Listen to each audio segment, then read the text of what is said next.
stem cell ng grapes, it protects us from UV rays dun sa radiation, okay? So, meron siyang vitamin A, C, and E, and collagen, maintains skin elasticity. Kaya nga, pag nagtitake ka ng STC, gumaganda ang skin mo, nagiging glowy ka, parang bumabata ka, kasi because of stem cell na ito, yung solar VTs, okay? Next is black currant. Ang black currant, alam natin na ito ang mga very powerful fruits ito. Okay? It strengthens immune system, supports kidney. So sa mga nagda-dialysis, may mga kidney problem, maganda itong STC. Type 1, 2, and 2 diabetes, rich in vitamins like C, E, B1, B5, B6, aging omega 3 acid, and joint and muscle damage. Okay? Next is the bilberry. Bilberry naman protects liver damages. So, sa mga may liver disorder, improve blood and peripheral tissue, support kidney also, skin problem, prevent cancer, reduce bad cholesterol, o sa mga may cholesterol, okay? And eye disorder, urinary infection, okay? And then glycodine. Ito hindi ordinaryong melon. This is patented din siya. Lahat ng mga is patented. Sabihin yung ating Malus domestica at saka yung solar vitis natin, patented yon. Sabihin ang Super Life lang ang nagpo-produce ng ganon. And also this one, glycodine, cantaloupe. This one prevents DNA damage. So ano ibig sabihin? Yung DNA natin, yung cell natin, pinoprotektahan niya para hindi ma-damage. Okay? Induced by oxidative stress. Di ba? Nakita niyo yung oxidative stress, yung cell, dinamage niya and nawasak yung cell. Okay? Act as defense system, strengthens cardiovascular disorder, cardiovascular system. And then, we have vitamin C. Sabi nga nila, kahit nagtitake ka ng supplement, kung kulang ka ng vitamin C, hindi ma-absorb ng katawan mo yun. Halimbawa, nagtitake ka ng collagen or something vitamin A or D, hindi yun ma-absorb ng katawan unless meron kang enough vitamin C sa katawan mo. So, that's why nilagyan nila ng vitamin C, which is the Kamo berry. Ito, nakukuha lang sa Amazon forest. Very rare din itong Kamo berry na to. And this is 60 times more vitamin C. Okay? And it has zinc, magnesium, polyphenols, and calcium. Kaya nga, yung iba, yung mga nakakalbo na, nagkakaroon ng buhok because of this Kamo berry. Kasi meron siyang zinc and magnesium. Alam mo, meron kaming si Pastor Enner, taga Mindoro siya. Wala na siyang buhok dito. Nung nag-start siya ng STC 30, na tinubuan siya ng buhok. Yun, kasama ko sa Singapore last time, nung punta ko ng Singapore last March because of Super Life. Kumbaga, nilibre lang ako ng Super Life para pumunta ng Singapore. So, ayun, sabi nga niya, tinubuan talaga, nakita ko ang kapalan ng buhok niya. Pero nung nakita ko yung picture niya previously, talagang wala siyang buhok, yung parang obispo na gano'n. So, pagka nga nag-preach siya sa church, nilalagyan daw nila ng parang black na ink. Eh, ngayon, pag pinapawisan siya, tumutulo yun. Oo. Kaya ngayon talaga, talaga. And then, so ito, ang complete, actually meron na tayong 9 ingredients. Ngayon kasi itong presentation is 6 pa lang. Kasi yung 9 ingredients na yun, bago lang yun. Parang 2 months ago lang lumabas. Meron siyang yung golden kiwi, tapos yung si buckhorn, tapos may isa pa. So talagang complete package siya na mas pinalakas at mas kumbaga mas pinotektahan niya yung stem cell natin. Okay? So yung Malus domestica and solar vitis, it activates our stem cell. Ibig sabihin, ina-activate niya and lalo niyang inaano niya yung bone marrow natin to produce more stem cell. Okay? And then yung bilberry and black currant naman, it balances. Okay? Binabalance niya yung ating mga organs and system. Okay? And then yung glycodine and kamo-kamo berry is to protect our cells. Kumbaga, pinoprotektahan niya yung cells sa mga free radicals na pwedeng sumira sa mga cells natin. Okay? So, how stem cell can benefit you? Okay? Accelerates healing. Kahit may mga maintenance kayo, halimbawa, high blood, nagtitake kayo ng antihypertensive, kino-complement niya. Okay? Yung healing, kumbaga, lalo niyang yung effect ng gamot, mas lalo niyang tinutulungan. And later on, pwede niyang mawala yung maintenance.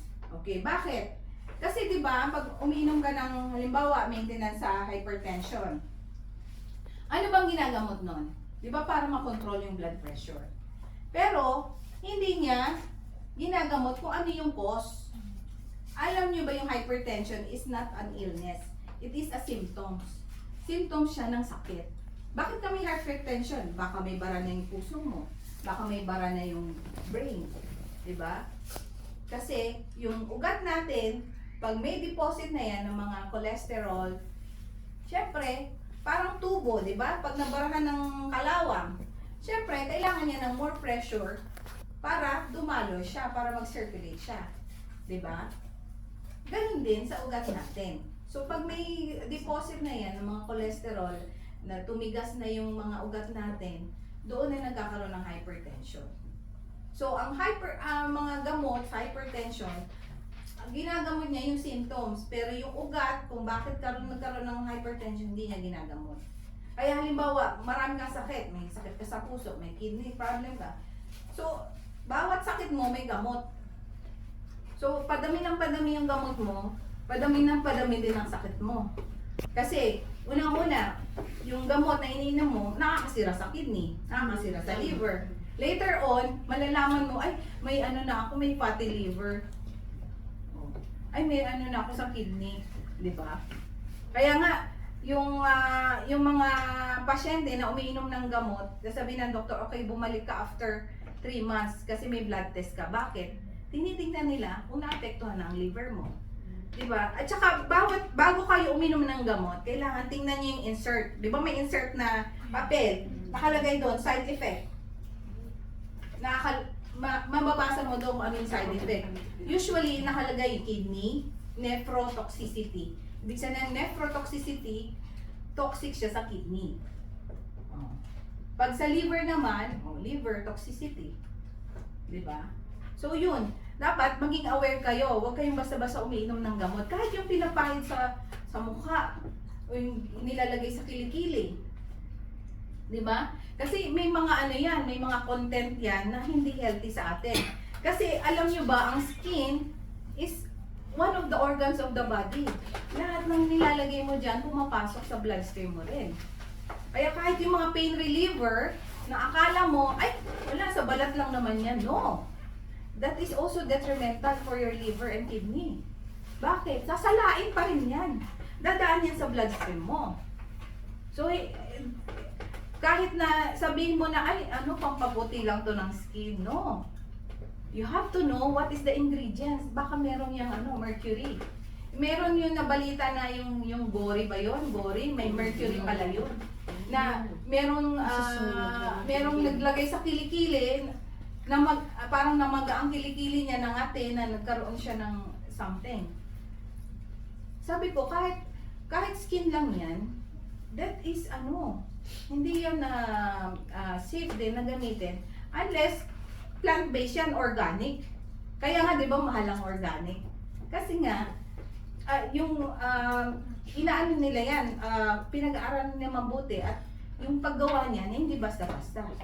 Kasi nga organic hindi nila pwedeng lagyan ng chemicals. Okay? So, yan, eliminates pain and inflammation, avoids the need for surgery. Meron akong kaibigan, si Ate Susan, yung sister niya may bukol dito sa leeg. Umuwi siya sa Pilipinas, actually magpapa-opera siya. So, sabi niya, huwag ka muna magpa-opera, take mo muna to. Exactly 25 days na wala ang bukol. It's because your body can heal itself. Kailangan lang natin ng ma-stimulate yung stem cell natin.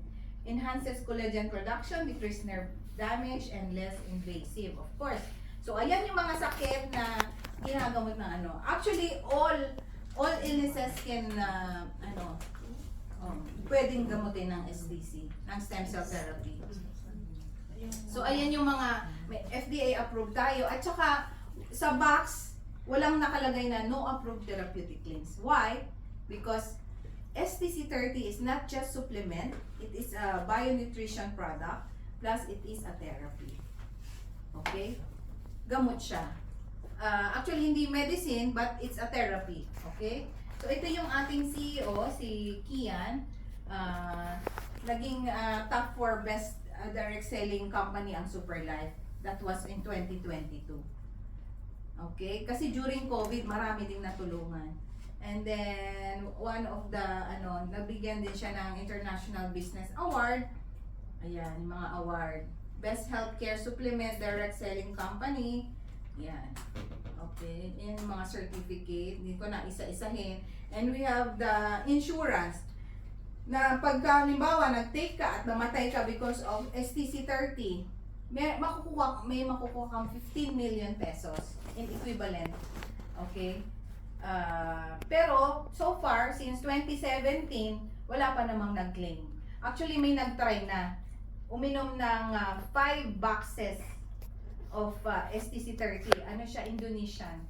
Na, kasi marami siyang sakit. So, gusto niya makuha yung 15 million para tulong sa family niya. Hindi siya namatay. Lalo siyang gumaling. O, diba?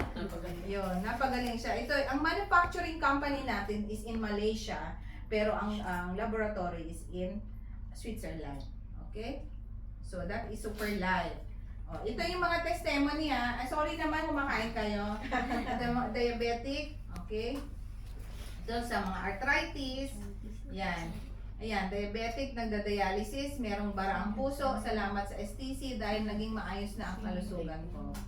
Yan. Ito naman, 9 years na siyang may goiter. May problem sa goiter, then lungs, heart, and kidney complications. Tignan mo yung tsura niya before.